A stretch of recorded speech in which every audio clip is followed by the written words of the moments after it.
Está começando mais um programa Voz do Artista. Aproveita e já deixa seu like, se inscreva no canal e ative o sininho de notificações para não perder nenhuma entrevista.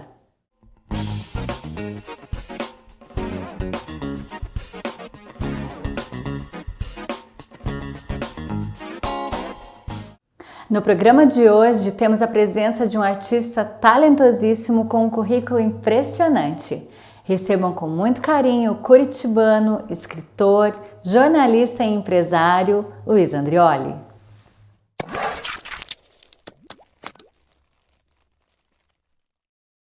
Olá, Luiz, seja muito bem-vindo ao programa Voz do Artista. Oi, Jennifer, tudo bem? Estou bem feliz com esse convite de participar desse projeto tão legal que você comanda, que é o Voz do Artista. E vamos lá, estou à disposição para responder as suas perguntas. Eu vi que você fez uma pesquisa muito legal aí sobre a minha carreira, sobre o que eu tenho feito nesses últimos anos. Então, vamos lá, a Voz do Artista. E logo de cara já queremos saber, é verdade que você começou a escrever aos 15 anos de idade? Qual foi o start para a sua carreira como escritor? É verdade, pesquisou bem, hein? Comecei a escrever com 15 anos de idade. Na época eu participava de um grupo de teatro no Colégio Dom Bosco, em Curitiba, no ensino médio. Estou falando do começo dos anos de 1990. O diretor desse grupo, nosso professor, era o Fernando Klug. E ele nos permitia, nos dava a oportunidade de participar, assim, de trabalhar em várias funções naquele grupo de teatro, que era o grupo Tal Dom Bosco. E eu me interessei muito, lógico, pela área de atuação e também por escrever. Então teve um concurso de textos no colégio e o meu texto lá foi um dos vencedores, ganhei um prêmio, ganhei um vale-livros, eu fui comprar livros lá na Livrarias Curitiba. Mas o mais legal, além do prêmio, foi assim ver o texto que eu havia escrito sendo declamado, sendo interpretado, discutido pelo grupo de teatro.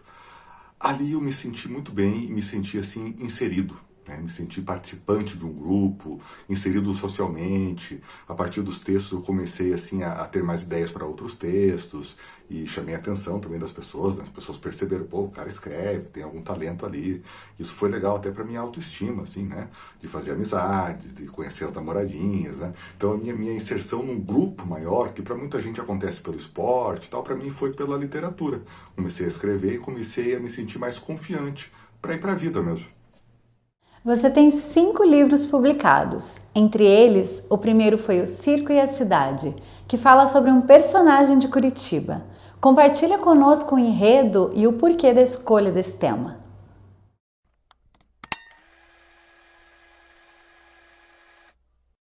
O Circo e a Cidade foi o meu primeiro livro. Foi publicado ali entre 2006 e 2007. E naquela época eu ganhei um prêmio chamado Prêmio de Apoio ao Registro ao Patrimônio Imaterial. E para concorrer a esse prêmio, e por consequência ser premiado, que eu consegui, propus uma pesquisa sobre a família Queirolo, que é uma das famílias circenses mais importantes do Brasil. E eles se radicaram aqui em Curitiba no século passado. Então eu fiquei um bom tempo, entre 1 e 2 anos, só pesquisando essa família. Procurando recortes de jornal, documentos históricos, vendo os arquivos de fotos deles, de vídeos em Super 8 antigos, outros tipos de documentação, conversando com pessoas, entrevistando muita gente, para fazer o livro O Circo e a Cidade. Então, O Circo e a Cidade é uma biografia da família Queirolo, mas da relação dela com a cidade de Curitiba. E por conta desse livro existir, a família Queirolo é hoje considerada oficialmente patrimônio imaterial da cidade de Curitiba.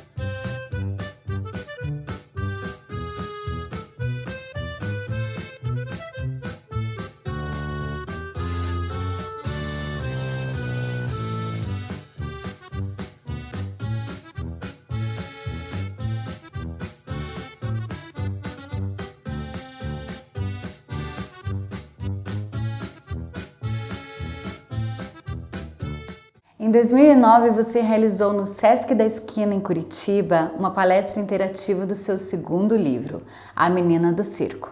Como foi realizar esse projeto?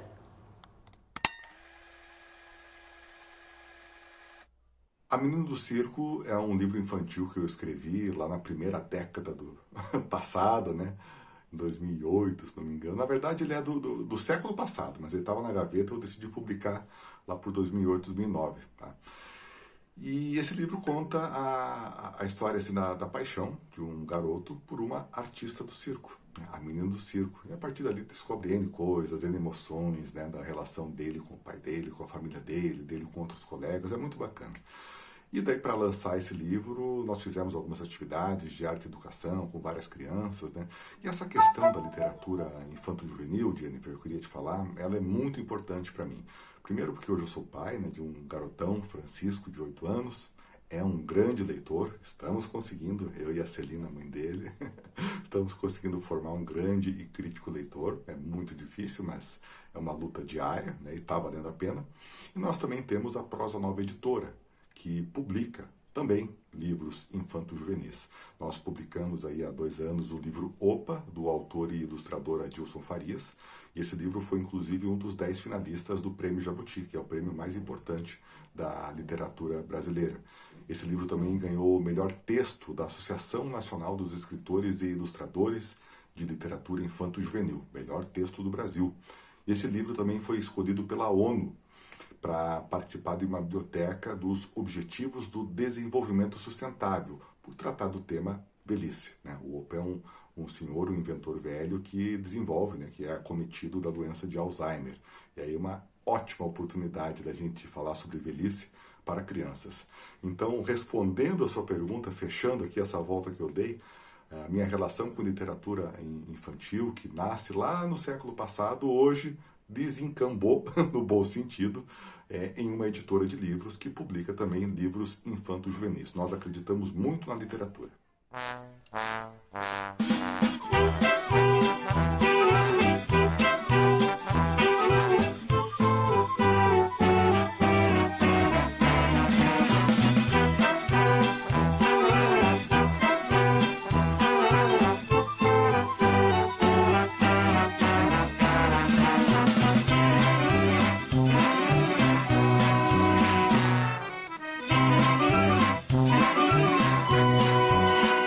Luiz, conta pra gente, que história é essa? É verdade que em seu terceiro livro, O Laçador de Cães, tem um conto baseado numa investigação policial?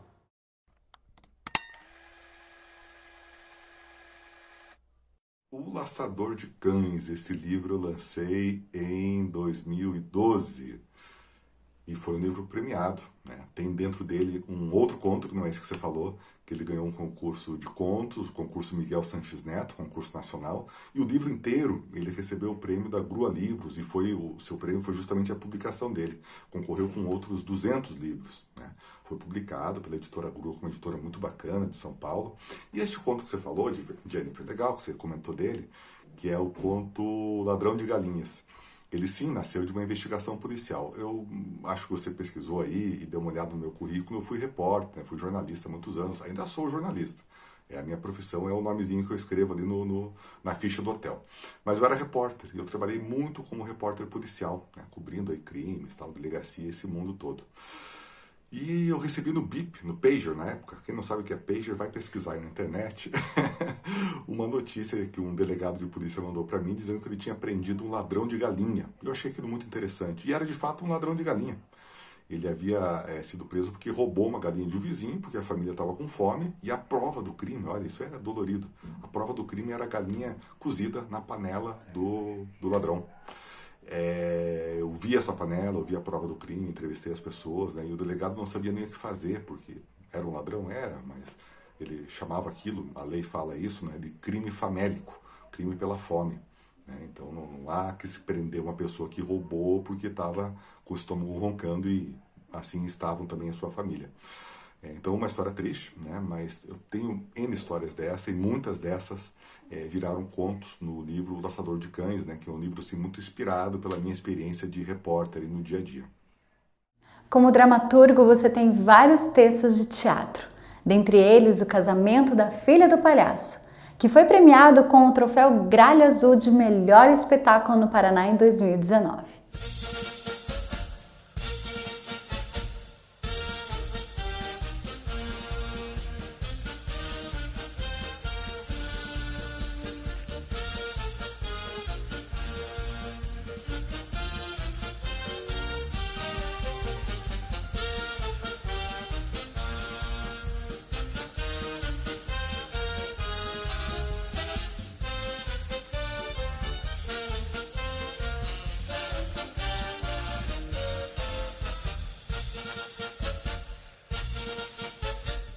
Como é escrever histórias adaptadas especialmente para o teatro?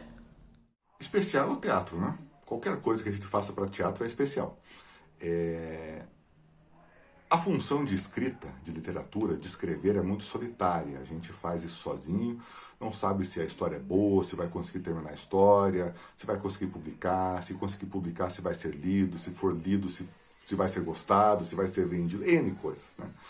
Mas teatro tem uma coisa legal que é um pouco menos solitária esta atividade. A gente escreve, e é muito importante o papel do dramaturgo, claro, mas a coisa só se completa na união de atores, com diretor, iluminação, figurino, adereços e tudo mais. Então você faz parte de uma equipe, mesmo que no momento da escrita você esteja sozinho. Então eu me senti assim, iniciando um processo que ele seria brilhantemente concluído por uma equipe de atores. Você citou aí O Casamento da Filha do Palhaço, né, na nossa conversa. Né? E é um texto assim que eu escrevi há uns 2 anos e foi muito legal, né? Porque ele foi premiado, né, como o melhor espetáculo do ano no Troféu Gralha Azul, que é o nosso grande prêmio aqui do Teatro Paranaense. E foi inspirado, né, no meu livro, no casamento, no Circo e a Cidade. Virou a peça O Casamento da Filha do Palhaço. Você foi repórter, apresentador, editor e gestor por 15 anos em diversos grupos de comunicação. Conta um pouco sobre esses trabalhos e o que tudo isso acrescentou na sua carreira. Minha carreira é uma carreira assim generalista, né? Eu optei por fazer muitas coisas mesmo. Né? Então, por um bom período da minha vida eu fui repórter e eu acho que foi o meu período mais legal, assim, mais divertido, que eu fiz muita coisa bacana como repórter, mesmo tendo trabalhado só em Curitiba. Né? Aí fui, né, passei assim para gestão, fui chefe de redação, editor-chefe, gerente de jornalismo. Aí fui trabalhar numa grande universidade, onde eu cheguei a ser gerente administrativo e financeiro, né, cuidava da parte de EAD também, né? E atualmente eu tenho uma empresa, né, a Prosa Nova, que a gente pode falar disso daqui a pouquinho. Mas respondendo a sua pergunta, assim, eu como jornalista, como repórter em especial, que foi uma fase muito rica, no mesmo dia, isso não é exagero, não aconteceu. No mesmo dia, eu entrevistei uma pessoa muito humilde, sabe, de chinelinho de dedo na rua, e o governador do estado. Situações diferentes. Então eu andava nas favelas e eu andava também no Palácio do Governo, na Assembleia Legislativa, entrevistava desembargadores, né? Então eu andava no carro, na época se usava terno e gravata na reportagem, hoje em dia já não se usa muito, mas andava com terno e gravata, às vezes com uma camisa mais simples, né? Tirava o terno quando ia, né, para um lugar assim que não condizia com o ambiente, mas o fato era, eu fui em muitos lugares, eu conheci muita gente, eu conheço muita gente, em especial em Curitiba. Conheço todos os bairros, eu uso o GPS hoje porque é mais simples, mas não precisaria usar GPS para me locomover. Tenho muito acesso a muitos lugares, fiz muitas amizades nessa época e tive contato com muitas experiências, que isso para mim, como escritor, é muito bacana, né? Porque enquanto outros escritores precisam imaginar situações, eu também posso imaginar situações e imagino, mas eu vivi. Eu conheço muitos lugares diferentes, lugares que normalmente as pessoas não entram. Eu entrei no closet, o guarda-roupa chique, de uma das mulheres mais ricas do Paraná, para fazer uma reportagem na época sobre organização de guarda-roupa. Poxa, quem que tem a oportunidade de entrar no closet de uma das mulheres mais ricas do Paraná? Né? Eu vi corpos atirados, né, no chão em uma chacina, poucos minutos depois de que isso tenha acontecido, né? Eu vi isso. Então são situações assim que normalmente as pessoas aí no dia a dia não têm a chance de vivenciar, né, de ver essas coisas. Sabe o prédio giratório aqui em Curitiba? Quem não é de Curitiba dá uma pesquisada. Curitiba tem um prédio que gira, né, que não foi vendido até hoje, tá lá um imbróglio indo a leilão, ninguém consegue resolver lá o que faz com aquilo, virou um elefante branco. Eu entrei no prédio giratório, eu vi ele girar. Né? Eu conto isso e as pessoas acham que é brincadeira. Então essa atividade de repórter, que foi muito legal para mim, ela me deu essas oportunidades, conhecer muita gente, histórias bonitas, histórias muito tristes, mas que me marcaram como ser humano e que fazem parte do meu repertório de escritor. Em 2020, você recebeu o prêmio Outras Palavras da Secretaria de Cultura e Comunicação do Paraná, pelo romance Notícia de um Naufrágio. O que significou esse reconhecimento para você? Prêmio é sempre bom, né? Mas o maior prêmio é a gente sentar para escrever e ficar feliz com a história. E eu estou muito feliz com a história de Notícia de um Naufrágio. É um romance, meu 6º livro, e sairá pela Prosa Nova Editora em abril de 2022. Se você está vendo esse vídeo depois de abril de 2022, você procura no site da Prosa Nova, porque ele já foi lançado. Mas quem está vendo antes, ele será lançado em abril de 2022, tá? É um romance que conta a história de um jornalista sério, né, que começa a se empolgar com o jornalismo popular, o jornalismo policialesco, e começa a fazer fama, e começa a ver que tem um talento assim para colocar no ar aquelas notícias mais sanguinolentas, que mexem com as emoções das pessoas, e ele acaba se perdendo ali nos critérios éticos, né? Por isso que a notícia é de um naufrágio. Ele naufraga. Né? Tudo começa quando ele vai cobrir uma explosão de um navio em uma cidade portuária. E lá ele desenvolve, ele reconhece nele essa habilidade de mexer com as emoções das pessoas, de conduzir a história para que ela fique um pouco mais apimentada, um pouco mais sensacionalista, né? Coisa que acontece muito aí nas emissoras de televisão. Né? Trabalha muito bem com as redes sociais a seu favor, acaba não diferenciando mais o que é fato do que é fake news, e embarca assim numa jornada rumo ao sensacionalismo, ao dinheiro fácil, né, a fama, e acaba naufragando. Então, Notícia de um Naufrágio também fala, né, um pouco da minha experiência jornalística, do que eu vi. Eu não naufraguei, eu acho que eu sempre naveguei em mares muito tranquilos no jornalismo. Né, eu nunca fiz um grande sucesso, nunca busquei também, eu queria simplesmente fazer um trabalho correto, mas eu vi gente que naufragou. E, baseado nisso tudo, escrevi um romance chamado Notícia de um Naufrágio, que eu espero que vocês possam ler em breve, tá bom? Atualmente você é diretor de conteúdo e negócios da Prosa Nova e do Cultitec. Compartilha conosco como funciona esse projeto.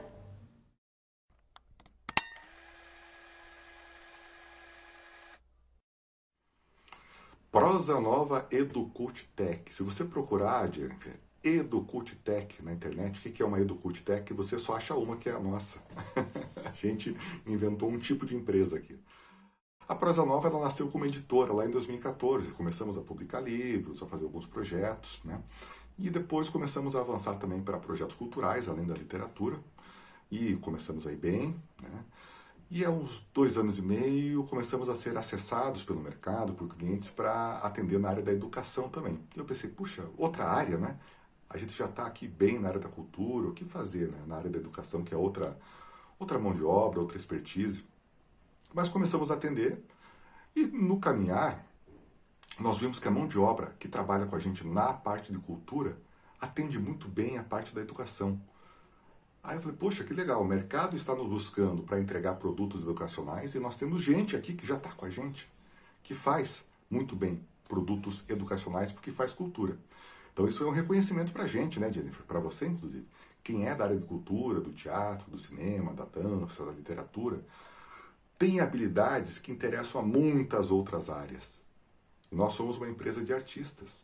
E essa empresa de artistas se mostrou valorosa dentro do mercado educacional. Então hoje a gente atende também empresas que precisam de produtos educacionais, de assessoria de ensino, de produtos da área do ensino à distância, do EAD. Evidentemente que durante a pandemia a gente trabalhou mais, porque mais gente nos contratou para atender na área do ensino à distância, que é uma expertise nossa. E nos últimos tempos a gente começou a cruzar tudo, né? Cultura, EAD, todos os nossos projetos culturais têm um pouco de ensino à distância para levar a mensagem mais longe.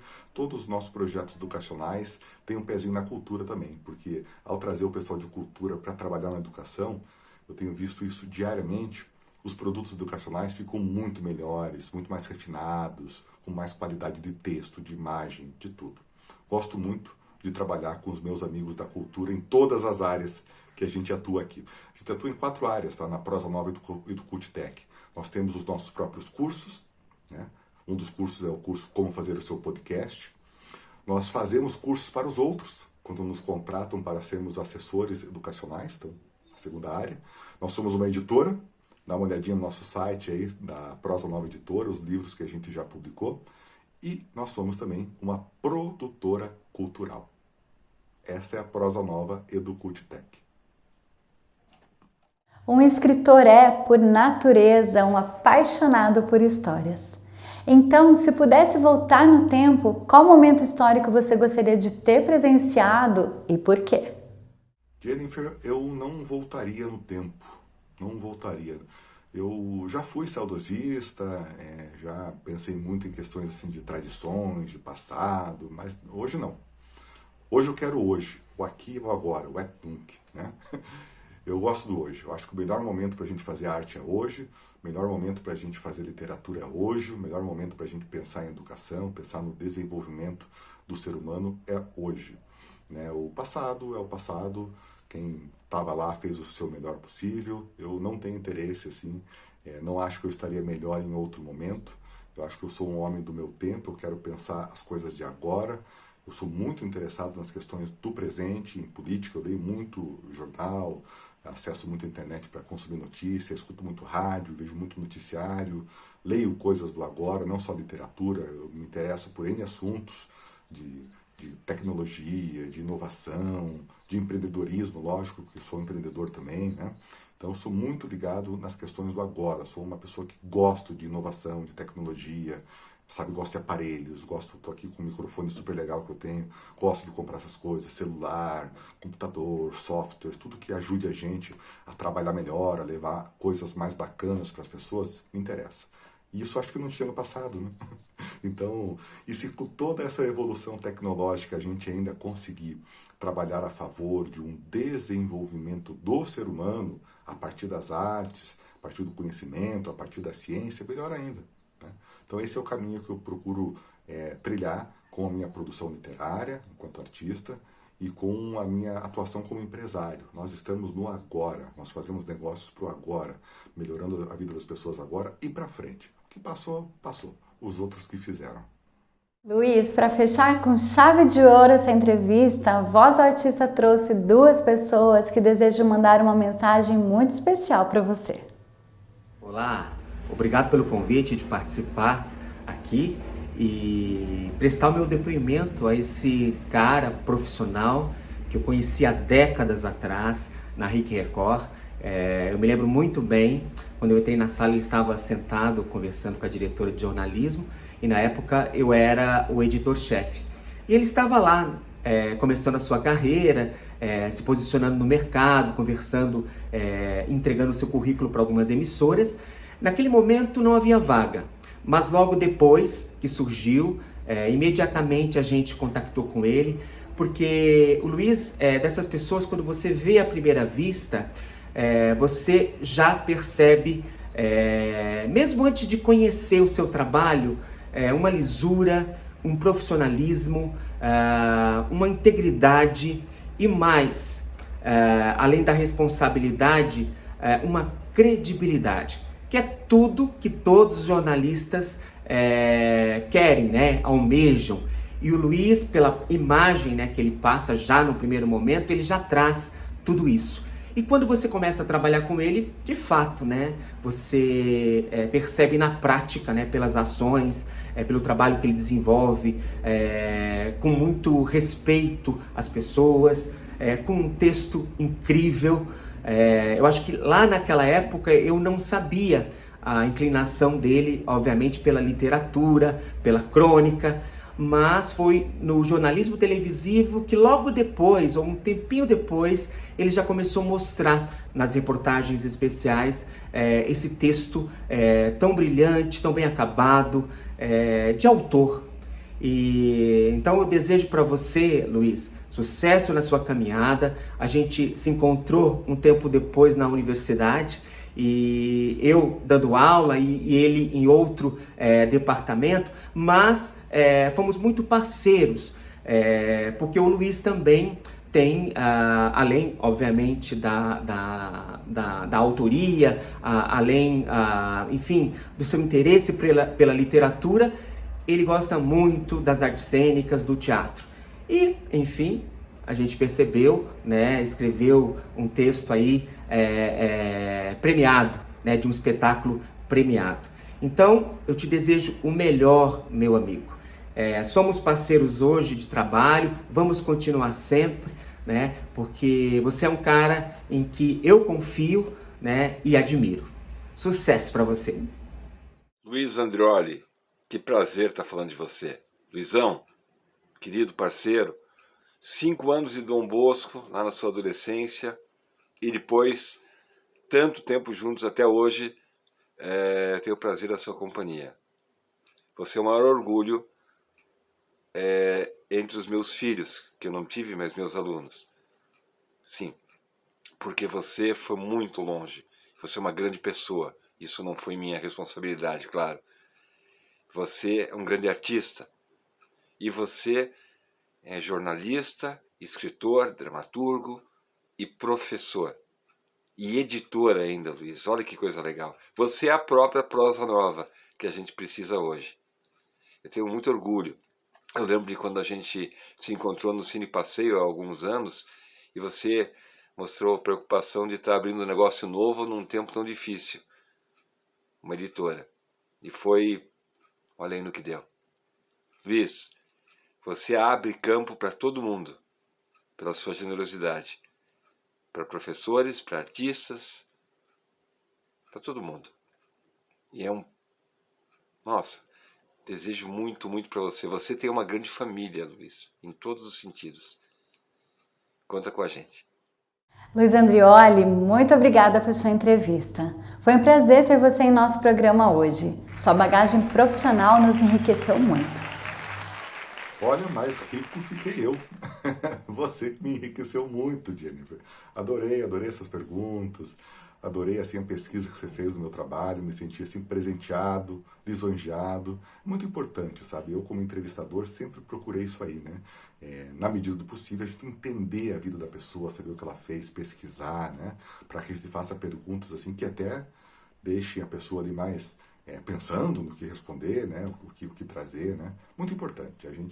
Esse é um exercício de empatia que você fez comigo. Você se colocou no meu lugar, tentou entender qual foi a minha trajetória e fez ótimas perguntas aí, me senti presenteado e enriquecido. Viva a voz do artista. Abraço, pessoal! Agradecemos aos nossos parceiros Missara Semijoias e Espaço Clarete Nunes pelo look de hoje. Um beijo cult e até o próximo vídeo.